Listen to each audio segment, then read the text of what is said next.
बिस्मिल्लाहिर्रहमानिर्रहीम। अस्सलामुअलैकुम। किसी भी दोस्त को किसी भी शहर या गांव के मशहूर डॉन के बारे में मुकम्मल और दुरुस्त मालूमात हों और वो उस पर वीडियो बनवाना चाहे तो वो अपना व्हाट्सएप नंबर कमेंट में दे दें, मैं उनसे रब्ता कर लूँगा। तो आइए वीडियो शुरू करते हैं। कासम अली शाह उर्फ बोदी शाह मेहदी मोहल्ला मंसूराबाद फैसलाबाद का रहने वाला था।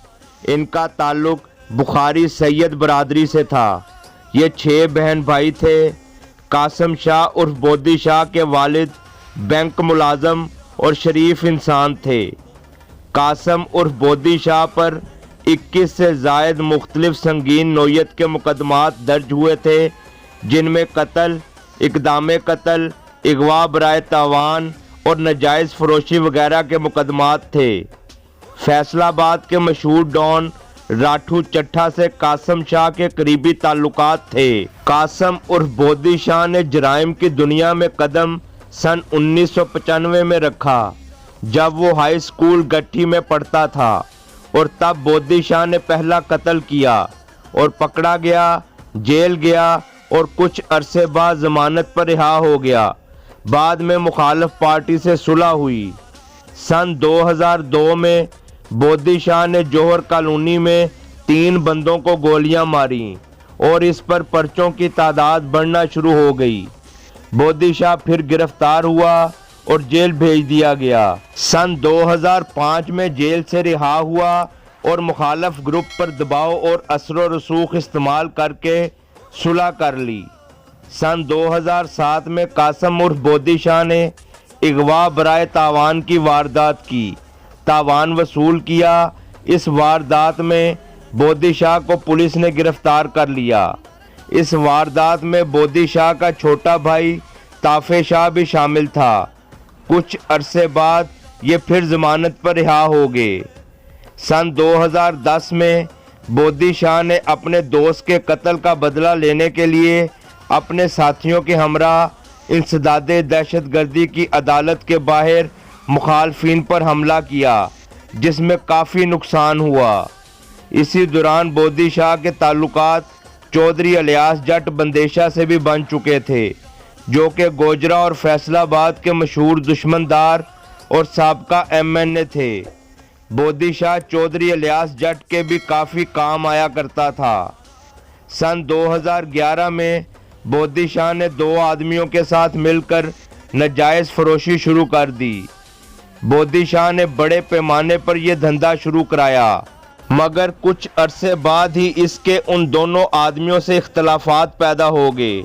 एक आदमी पकड़ा गया और जेल भेज दिया गया, जबकि दूसरे आदमी को बोदी शाह ने गोलियां मार दी और उसकी बीवी को भी अगवा कर लिया। इस तरह 2 मजीद पर्चे बोदी शाह पर दर्ज हो गए, जबकि दूसरे आदमी ने जो जेल में था और नाजायज़ फरोशी के धंधे में बोदी शाह का हिस्सेदार था, उसने बोदी शाह पर कातलाना हमला कराया, जिसमें बोदी शाह को गोलियां लगीं, जिससे वो शदीद ज़ख्मी हो गया, मगर खुशकिस्मती से बच गया। जब वो शख्स जेल से रिहा हुआ तो बोदी शाह ने अल शिफा अस्पताल के सामने उस शख्स पर कातलाना हमला कर दिया। इस फायरिंग से 2 बंदों को फायर लगे, जिसमें एक कत्ल जबकि दूसरा शदीद जख्मी हो गया। दोनों आदमियों को 12 गोलियां लगीं। इस वक़ूए के बाद सन 2012 से सन 2018 तक बोदी शाह इश्तिहारी रहा और मुख्तलिफ वक़ूए किए। कासम उर्फ बोदी शाह ने 2 शादियां की थीं, जिसमें से इसके 5 बच्चे थे। सन 2012 में थाना सदर फैसलाबाद के एक कत्ल के मुकदमे में अदालत से जमानत खारिज होने पर बोदी शाह को पुलिस ने हथकड़ी लगाना चाही, तो बोदी शाह ने पुलिस पर तशद्दुद करके अपने साथी समेत हथकड़ी लगे वहां से फरार हो गया। सन 2015 में बोदी शाह इटली फरार हो गया और सन 2017 में वापस आया। सन 2018 में बोदी शाह की तमाम कत्लों में मुखालफिन से सुलह हो गई और इसके तमाम केसेस क्लियर हुए। सन 2019 में बोदी शाह हार्ट अटैक के बायस अपने खाल के हकीकी से जा मिला। अल्लाह ताला तमाम मरहूमीन की मग़फ़िरत फ़रमाए और हम सबको नेकी की हिदायत और बुरे कामों से बचाए, आमीन। जुर्म की दुनिया एक ऐसी दलदल है जिसमें इंसान धंसता ही चला जाता है और दुनिया के साथ साथ अपनी आखिरत भी ख़राब करता है। जुर्म की दुनिया में आकर ना सिर्फ वो खुद ज़लीलो ख्वार होता है बल्कि अपने घर वालों को भी अजियत में मुब्तला करने का बायस बनता है। जुर्म की दुनिया में जब इंसान दाखिल होता है तो फिर उसे बाद में पछतावा होता है कि काश मैंने ऐसा ना किया होता। मेरा मकसद नौजवान नस्ल को जुर्म की दुनिया से बचाना है ताकि वो इन तमाम वाक़यात से सबक सीखें और अपने कैरियर पर तवज्जो दें, अच्छा पढ़ लिख कर कौम की खिदमत करें और पाकिस्तान का नाम अच्छे कामों में रोशन करें, क्योंकि अच्छे काम करने वाले लोगों के दिलों में हमेशा ज़िंदा रहते हैं और उनका नाम उनके ख़ानदान के लिए बायस फ़ख्र होता है। कत्ल के पीछे नफ्सियाती अवामिल भी हो सकते हैं और किसी खित्ते की रवायात भी। कत्ल को एक लम्हे का पागलपन करार दिया गया है।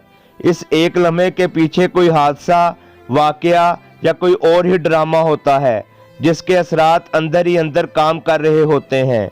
ज़िंदगी एक बार मिलती है, लिहाजा अच्छी और शराफत भरी ज़िंदगी गुजारनी चाहिए और दूसरों के काम आने की कोशिश करनी चाहिए।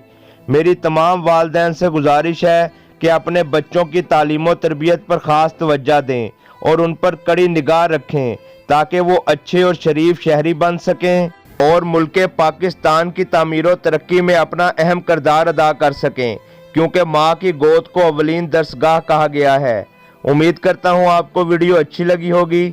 मेरा channel Numan Khokhar subscribe, like और शेयर करना ना भूलें और बेल का बटन ज़रूर दबाएं ताकि आपको नई आने वाली वीडियोज़ मिलती रहें।